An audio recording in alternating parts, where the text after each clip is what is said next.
saleleng hosana mion sai pasu hami o Maharaja sioloan hausoan si sukunon dipatiku oleh Tuhan.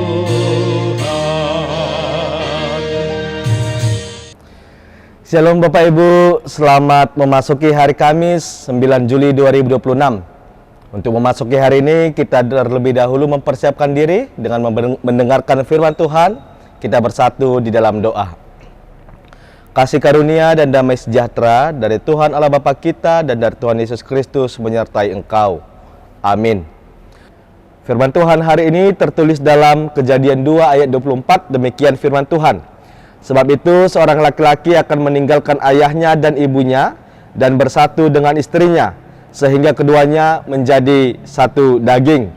Di baheni tadi kononi bawa do amana dohot inana mendongani jolmana jadi sedasibu nasida. Demikian firman Tuhan. Bapak Ibu saudara-saudari, ketika kita melihat Sungai Batanghari contohnya, kita akan melihat sebuah fakta bahwa sungai yang besar dan kuat seringkali terbentuk dari pertemuan dua anak sungai yang mengalir dari hulu. Kedua anak sungai ini bertemu, mereka tidak lagi mengalir sendiri-sendiri, melainkan mereka membentuk satu arus yang lebih kuat, yang lebih besar. Itulah yang kita lihat pada aliran sungai. Seorang teolog Puritan itu menggambarkan bahwa pada masa lampau pernah mengumpamakan istri dan suami persis sama seperti dua mata air yang bertemu, yang kemudian menyatukan alirannya dan kemudian membentuk satu arus kehidupan yang utuh. Inilah esensi kesatuan yang menopang dan saling menolong satu sama lain yang kita lihat dari peristiwa ini. Itu yang kita lihat kemudian Bapak Ibu di awalnya berasal dari apa yang kita baca dalam kitab Kejadian ini, bahwa Allah secara berulang-ulang ketika dia menciptakan, kemudian dia mengatakan bahwa Allah melihat semuanya itu baik, jadilah hari pertama, bahwa Allah melihat semuanya itu baik, jadilah hari kedua, dan seterusnya. Allah melihat, mengevaluasi, dan menyatakan bahwa apa yang diciptakannya adalah mahakarya yang baik. Namun ketika itu semua selesai, di tengah Taman Eden yang sempurna itu, terjadi sebuah momen yang mengejutkan.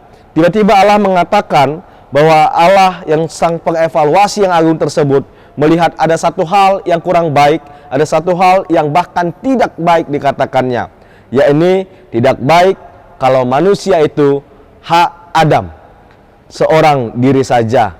Bapak Ibu, ternyata kesendirian yang terisolasi membuat kita adalah sesuatu yang bertentangan dengan desain agung dari awal yang diciptakan oleh Tuhan, yang diciptakan oleh Sang Pencipta kita. Kita tidak diciptakan Bapak Ibu ternyata untuk hidup dalam keheningan yang sepi.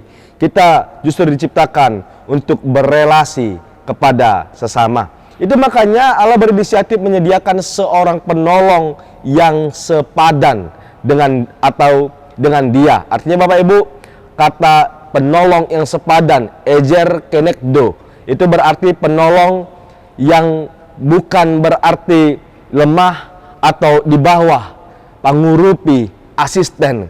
Tetapi justru kata ezer di sini Bapak Ibu adalah sesuatu yang sama seperti ketika kita 17 Agustusan ada perlombaan panjat pucang atau panjat pinang, sama seperti seorang yang berada paling bawah yang menopang semuanya. Bukan berarti karena dia lemah, bukan berarti karena dia bawahan, tapi justru dia adalah sesuatu yang ditempatkan dengan kekuatannya, dengan apa yang ada untuk dia menopang orang lain di atasnya untuk mencapai sesuatu tujuan dari panjat pinang tersebut. Nah, ini Bapak Ibu, itu makanya di Alkitab kata penolong sebenarnya sering diarahkan kepada Allah itu sendiri, bahwa Allah adalah penolong manusia. Itu makanya kata penolong bukan status yang berada di bawah, tetapi sesuatu peran ilahi yang memiliki kekuatan, yang menopang dan memberikan pemulihan bagi orang lain. Itu makanya sama seperti seorang ayah yang menggendong anaknya di lehernya untuk mengambil sesuatu. Demikianlah kata ejer itu, penolong tersebut. Sesuatu yang membuat kita yang membuat orang lain menjadi lebih berhasil, lebih sukses, lebih mampu untuk pulih adalah penolong yang demikian. Dan panggilan untuk menolong tersebut dikatakan untuk menjadi satu daging, yang berarti satu daging dalam pemahaman Ibrani bukan sekedar Bapak Ibu hanya satu daging demikian, tapi kata daging di sini berarti seluruh pribadi manusia. Berarti menjadi satu daging berarti adalah satu hidup yang utuh, kesatuan hidup yang utuh yang menciptakan ikatan emosional dan spiritual yang sangat intim. Nah, inilah yang dikatakan dalam minggu ini Bapak Ibu, bahwa kita terpanggil untuk saling menolong satu sama lain. Karena kita butuh berelasi, maka kita butuh saling menolong. Kadang kita ditolong, kadang kita menolong. Kasih dan sikap menolong ini tentu pertama sekali bermula dari keluarga. Tentu pertama sekali lagi bermula dari pasangan suami dan istri yang meninggalkan keegoisannya untuk saling melekatkan diri. Namun arus kasih ini tidak boleh berarti Bapak Ibu hanya sekedar diam di rumah tangga kita saja. Aku sudah mengasihi kok di rumah tanggaku. Tapi harus juga semangat ejer, semangat penolong ini untuk menopang orang-orang lain yang lebih lemah. Harus mengalir, membasahi kehidupan kita, kehidupan bergereja kita. Gereja adalah keluarga Allah, tempat di mana kita memelihara kesatuan yang daripada Allah, kesatuan kasih yang daripada Allah, dan menolak segala bentuk perpecahan. Gereja ada untuk disatukan, untuk menyatukan, bukan justru untuk memecah belah. Nah, dan lihatlah bagaimana proses penciptaan itu Bapak Ibu. Itu makanya gereja adalah keluarga Allah. Maka gereja adalah sesuatu yang memelihara kesatuan kasih dan menolak segala bentuk perpecahan. Gereja justru menyatukan kita untuk saling mengasihi, saling menolong, bukan malah untuk saling memecah belah, untuk saling menghancurkan. Nah, ini yang kita lihat Bapak Ibu dari apa yang dilakukan Yesus melalui kasihnya yang berada di salib, di kayu salib di Bukit Golgota.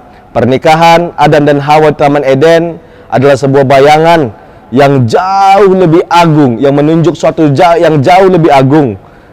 Bagaimanakah Hawa dibentuk?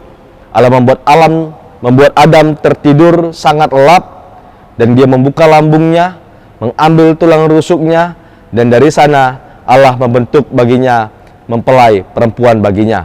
Berabad-abad tahun kemudian Bapak Ibu, sang mempelai pria surgawi Yesus Kristus mengalami tidur lelap kematiannya di atas kayu salib. Lambungnya ditikam dan aliran darah serta saraf-sarafnya oke. Nanti potong bagian ini ya. Berabad-abad tahun kemudian, sang mempelai pria surgawi Yesus Kristus mengalami tidur lelap yang sangat mendalam. Lambungnya ditikam, airnya memuncrat kemana-mana, dan dia akhirnya mati. Kematian tidur yang sangat lelap itu, di sanalah Allah membentuk gerejanya, sang mempelai perempuan. Bapak Ibu saudara-saudari, kita memiliki kemampuan untuk saling menolong, saling membalut luka, dan mengasihi dengan tulus. Kenapa? Bukan karena kekuatanmu, bukan karena engkau punya uang, bukan karena engkau tidak punya uang sekalipun, atau hal-hal lain, tapi karena Tuhan memberkati engkau. Segala yang engkau terima, yang diciptakan kepadamu, yang diberikan, dititipkan, dipeliharakan Tuhan untukmu, adalah sesuatu kekuatan yang menolong kita untuk menghidupi kasih Kristus, yang menyerahkan apa yang ada padanya untuk pengutusan Allah. Ia rela meninggalkan kemuliaan surganya untuk mengikatkan dirinya kepada kita orang yang berdosa, dan menjadikan kita satu daging dengannya dalam kasih karunia. Maka Bapak Ibu, sebagai perpanjangan tangan Tuhan, sebagai mempelai dari Yesus Kristus, mempelai perempuan dari Yesus Kristus, kita adalah juga ejer, penolong itu sendiri, yang menolong orang lain di sekitar kita untuk saling menyatukan, menunjukkan kepada kasih Kristus. Jadilah sungai kasih yang mengalirkan kekuatan bagi keluarga, bagi sesama kita, bagi gereja, bagi semua orang yang membutuhkan uluran tangan kita. Amin. Kita bersatu di dalam doa. Ya Tuhan, Allah Bapa kami yang bertahta di surga, kami bersyukur atas firman-Mu yang mengajarkan kami pada pagi ini Tuhan, untuk kami sama seperti Engkau yang terlebih dahulu menciptakan kami untuk berelasi, untuk hidup yang saling tolong-menolong. Pakailah kami juga Tuhan, sebagai mempelai perempuan-Mu, sebagai penolong dari Yesus, sebagai penolong yang Kau ciptakan ini, untuk hidup saling menolong dengan apa yang telah Kau anugerahkan bagi kami. Bukan dengan kekuatan kami Tuhan, bukan dengan apa yang bisa kami lakukan Tuhan, tapi dengan hati yang terbuka.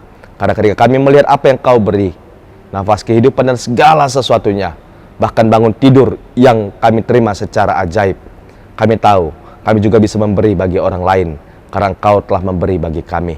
Melalui Yesus Kristus Tuhan kami yang hidup, kami berdoa. Amin. Shalom Bapak Ibu, selamat beraktivitas. Horas.